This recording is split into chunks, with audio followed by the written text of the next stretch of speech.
Hi, shalom everyone. I'm going to continue this series of the famous Rabbonim of yesteryear. In fact, only yesterday on Yud Zayin Sivan was the yahrzeit of a great rabbi, Rabbi Yedidia Shofet, who happened to be a chief rabbi of Iran. So I thought I would speak about another great chief rabbi of Iran of yesteryear, a rabbi that would serve, I believe, between the years 1980 to 1994. His name was Rabbi Uriel Davidi.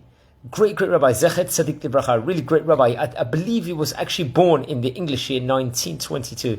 He would later on pass away on December the 24th in the year 2006, so nearly around 17 and a half years ago, coming close to 18 years ago. As we know, he was the religious, spiritual leader of Iran. He was chief rabbi over there, and I believe he actually passed away later on in Jerusalem, a place, Israel, where he spent the last 12 years of his life, I think from 1994, just after he left the position as the chief rabbi of Iran.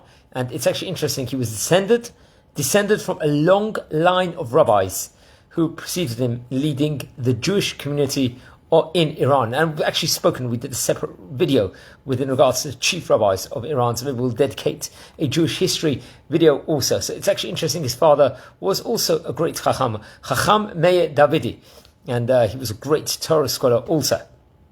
And much can be related within regards to the family's history over here. And at a very young age, Rabbi Uriel, he studied and memorized a huge amount of tefillot. He prayed Tikkun Chatzot. He learned Torah, Nevi'im, and Ketuvim. He was very proficient in it. And he went on to study Jewish law, Torah, Mishnah, Gemara, and many advanced forms of learning of Jewish studies also. He became a teacher, an educator, and he assumed responsibility within regards to various different teaching. He learned how to become a shochet, a kosher slaughterer, a mohel, a circumciser, shliach tzibur, a chazan, respectively, a leader, and later on he actually became a judge. Also, he would take on all these responsibilities. I believe in the year 1949, he married who would become Rabbanit Bolo Davidi. And they had, I believe, reported over 2 sons and 4 daughters. And very interesting, they obviously learned a lot of Torah. They were imbued in Torah, and within regards to a rabbinic family. He oversaw, what's actually interesting is that I think he was responsible for overseeing the kashrut of food products and the food itself within regards to it in there.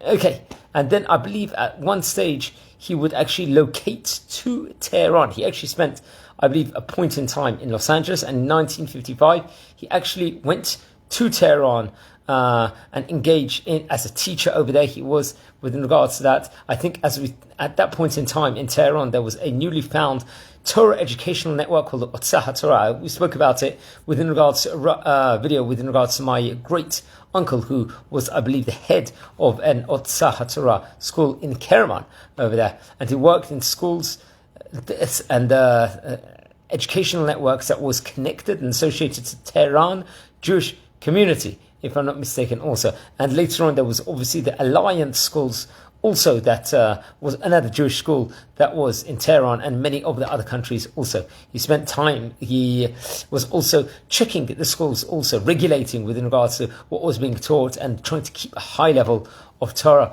also, and was doing a lot of teacher training over there to help make high level as possible of Torah education in Iran. He had reported over outstanding qualities in virtue, humility, and eloquent speech. Also, he was a people's person and could speak brilliantly and connect with many of the great different people over there. It's actually interesting. It was in the year 1966. There was a dispute resolution committee of the Jewish community, and they invited him actually to collaborate. And it's actually interesting. They became appointed 5 permanent members of the Bet Din. He was one of them, and he was part of a subcommittee of the Jewish community over there. He established connections and cooperation within regards to religious matters and cultural matters also in the Iranian provinces also, which is very interesting also.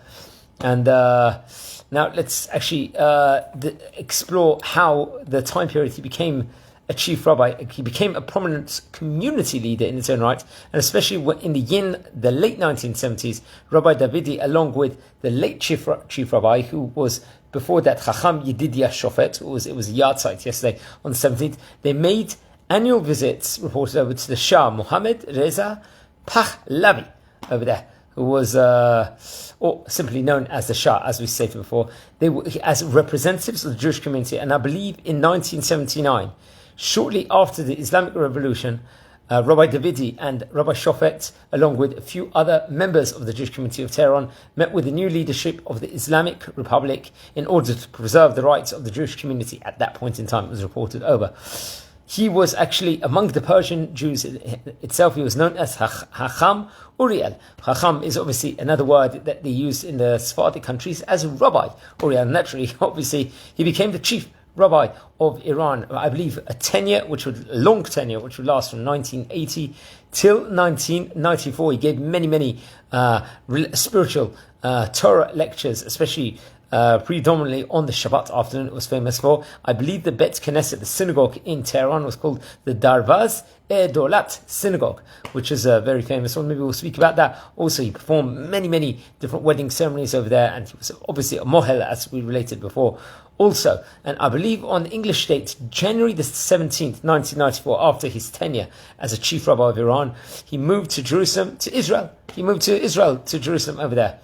They actually, among his descendants, left many great descendants. One of his sons is Rabbi Nissim Davidi, who is actually the kashrut administrator of the Rabbinical Council of California in Los Angeles also. This was what was reported over, which is very interesting also.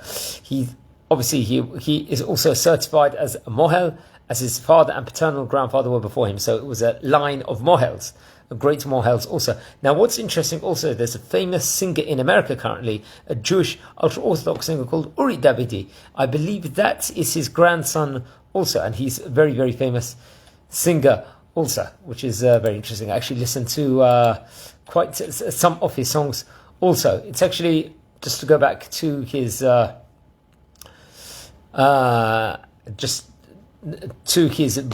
biography also, there was a rabbi, there was different duties that was done in the Jewish community in Iran, especially during this time. There was also another rabbi, Rabbi Baruch Kohan Sedge, I hope I pronounce this correctly, that was also assisting him in many of the different cases of religious authority and different issues that were arising also in Iran itself.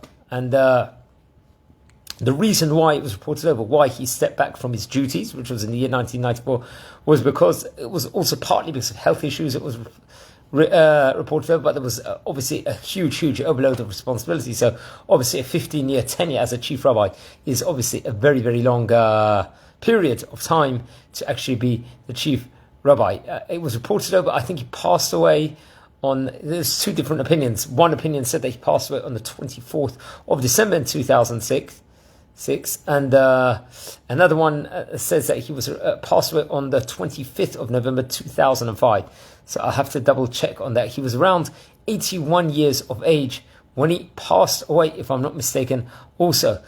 And they say that it's actually quoted, there was a website, they actually sum up that the legacy he left extends beyond his lifetime. His contributions to Iranian Jewish community, his leadership, there was a lot of challenging times, obviously, because he actually came in and stepped in at time after the Shah also. And the decision, he preserved brilliantly the Jewish heritage, was very much deeply cherished by many of the Jewish community also. He played in a pivotal role in the community's resilience during that still is a very turbulent period also. I think he published some works, but it wasn't necessarily during his lifetime itself. And the amount of knowledge he actually had and leadership remains a cornerstone of the Iranian Jewish community's history. And the amount of desire he had to teach and preserve the Torah inside the community was absolutely second to none. And I thought this would be an informative class on another great chief rabbi of Iran, Rabbi Uriel Davidi. Please don't forget to watch all the other videos I've done. Covered more than 260 great rabbis of yesteryear. Wishing you all a great day and take care.